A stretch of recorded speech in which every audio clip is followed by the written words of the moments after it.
Welcome to our annual edition on the impact of budget on foreign investors. Now, there are a lot of significant changes which have been done in this particular budget insofar as foreign investors are concerned. The most important change that has happened is relating to the abolition of dividend distribution tax.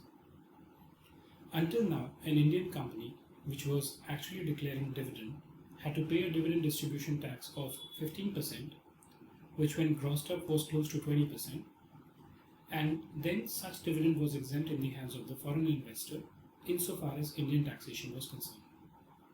Generally, the credit of such dividend distribution tax was not available to the non-resident in its home country. Now, this system has been effectively replaced. The dividend distribution tax has been abolished, and now what is going to happen is that the dividend is going to be taxed in the hands of the foreign investor and the tax rates applicable to them.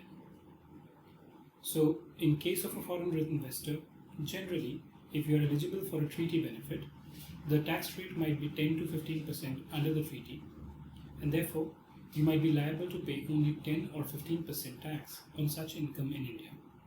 The good news is, because it is a tax deducted at source and not a dividend distribution tax, you are more likely than not to get a credit of such tax in your home country, provided such dividend is taxable there. To facilitate investment and raising of funds, one of the other changes which has been done is that now any dividend, interest or capital gain which is derived by a sovereign fund. A sovereign fund is a fund where the government is owning 100%, will be exempt from tax in India.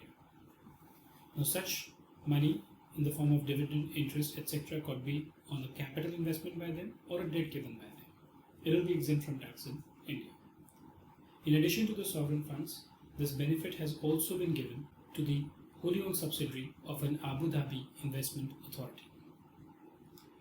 In order to provide the benefit to a foreign investor who is lending money to India, either under a loan agreement or in respect of bonds where they subscribe, there was a concessional TDS of 5% under Section 194 NC. One of the conditions there was that the borrowing should have been done before July 1, 2020. There is an amendment which is proposed by which the borrowings up to July 1, 2023 will be exempt, or not exempt actually, will be eligible for the lower TDS rate of 5%. In addition to that, certain investments by foreign institutional investors or QFIs into the debt funds or the bonds of a municipal authority will also be eligible for a similar benefit.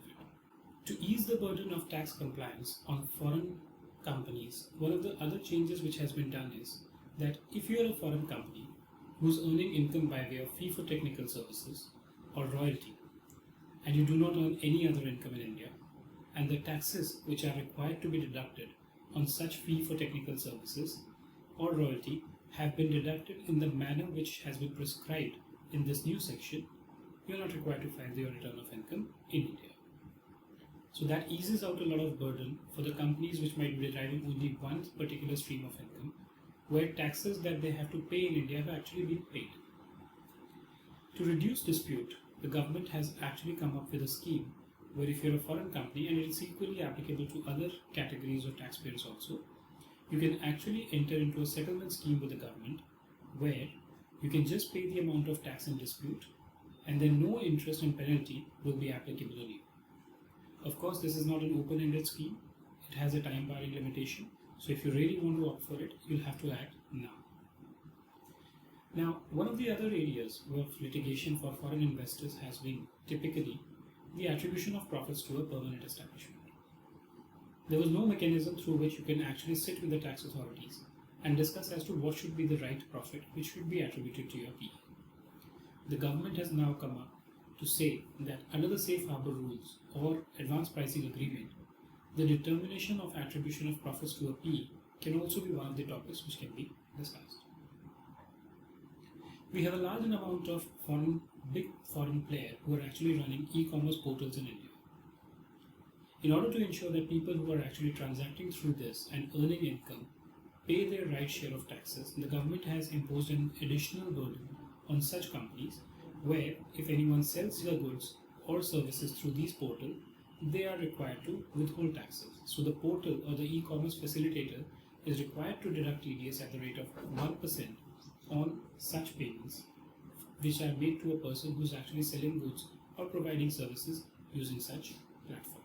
Similarly, the provisions relating to significant economic presence, which could have triggered taxation for e-commerce portal which are transacting with the users in India and earning income but not paying taxes, have been deferred for another year, and therefore these provisions are not going to be applicable for financial year 2021. If I have to touch on the last provision, that is that if there is a foreign company which owns advertisement income, because of the fact that the customer who's looking at these advertisements is an Indian resident, those income will now be attributed to the operations carried out in India and will be liable for taxation under the provisions of the Income Tax Act. One would need to evaluate whether under the treaty provisions this will be exempt. So these were some of the changes which were applicable for the foreign investors. If you have any questions or comments, you can please write them down in the comment section below.